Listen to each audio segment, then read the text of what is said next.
Hey, I haven't done a show that was so bad I couldn't make it past its pilot in quite a while. And what a better choice than one of the top 5 worst one-shot TV cartoons ever made, as chosen by a topless robot. And it's another one based on a video game. What could possibly go wrong? I am so excited. Well, excited to at least get this over with. So, let's see what its opening theme has to offer.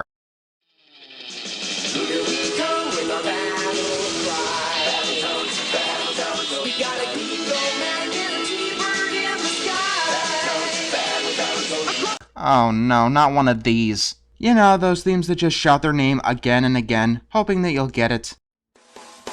Kirby, that's a name you should know. Speaking of which, the theme song itself is absolutely horrendous. Most of the soundtrack is a vaguely 50s rockish. By the way, this cartoon came out in 1992. Now, stop me if you heard this one before. A bird and a princess are riding in a spaceship, being shot at by a dark queen and her anthropomorphic barnyard minions, searching for her magical amulet. Yeah, it's gonna be one of those kind of cartoons. Except this one has an extra problem. Do you have any idea what that guy just said? I don't, because the sound mixing of this pilot is horrible. We cut to 3 losers and, I guess, high school. I didn't call them losers, the show did. You 3 are the biggest losers in the history of Waldo P. Oxnard Junior High.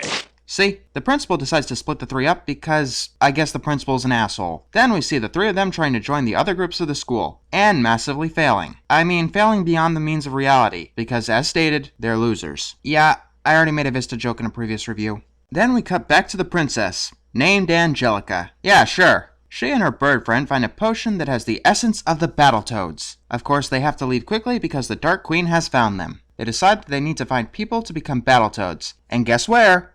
A planet so backward and insignificant that the Dark Queen never bothered to conquer it. A mysterious planet called Earth. Does anyone else ever take offense to science fiction shows calling the Earth the shittiest place in the universe? They go to a place called Oxnard, California. Why? Because it's like totally radical there, man. I'm not kidding. Superhero City, we got serious brain bashing powers. This episode is filled to the brim with terrible surfer lingo, because it was like totally the 90s, man, and it wanted you to know it. Our 3 loser heroes are hanging out in a restaurant, or a convenience store, talking about how great it would be to have adventures across the universe. And out of the arcade machine comes the princess and her bird friend. They awkwardly stare at each other to pad the episode for a bit, and because these are the first 3 people that they've seen, Angelica asks for them to be her fully trained bodyguards. Hello! They obviously agree, and get turned into, you guessed it, the Battletoads. Then out of a Slurpee machine, don't question it, pops the Dark Queen and her minions. Now we see another problem with the episode. The animation. Everything seems to be made out of rubber. It's awkward and uncanny. The animation itself is pretty damn terrible. Look, Ma, no backgrounds! Oh, and when an ice cream thing crushes the princess, she comes out of it eating a popsicle. I don't get it. The lip syncing is also pretty damn terrible, and these fight scenes just go on forever! Eventually, and I do mean eventually, the Dark Queen and her minions teleport away. For some reason, Angelica is still eating her— Whoa, was there like cocaine in that popsicle? What the hell is up with her eyes? By bestowing on you the ancient names of honor, I.W. Zitz. And from now on, you are Rash, and you shall be called Pimple.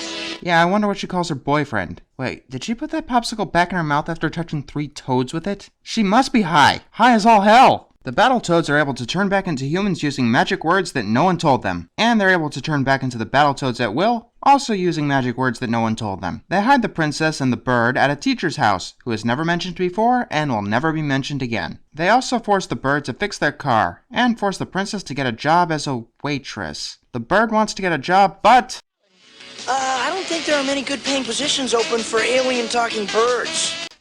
Just wait a few years until the internet becomes a thing. So they go back to the bird guy, leaving the princess that they're supposed to protect all alone. I have no idea what could possibly— oh, for the love of God. The minions come back and attack the Battletoads by coming out of the clothes dryer. Okay. After 2 minutes of incredibly awkward fighting, we see the Dark Queen kidnapping the princess. It takes the Battletoads a while to figure out how to find her.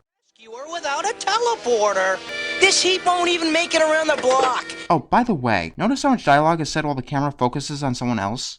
Protected, the entire universe will fall into the hands of the Dark Queen. You would not believe how much of the animation budget goes into lip syncing, and how much these guys didn't want to spend on it. I would complain, But I understand. They had to use their budget of a ham sandwich on more important things, like poor reference humor.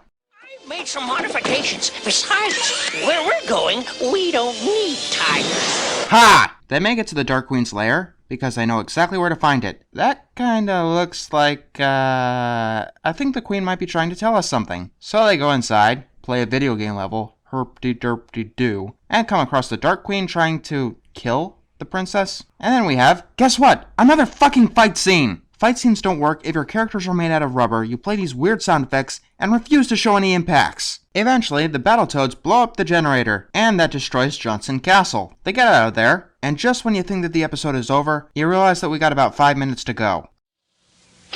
I don't believe it! My generator is gone! Oh, so that's what you call it. The three losers get caught by the principal. Hey guys back there, you know you just don't have to stand there perfectly still, right? To prove that they're intergalactic heroes, the three of them become the Battletoads. Seriously guys, you can move, you know. The Queen comes back in a giant pizza cutter and tries to cut the town mall. Okay. Inside, the Battletoads get surrounded by satellite lasers.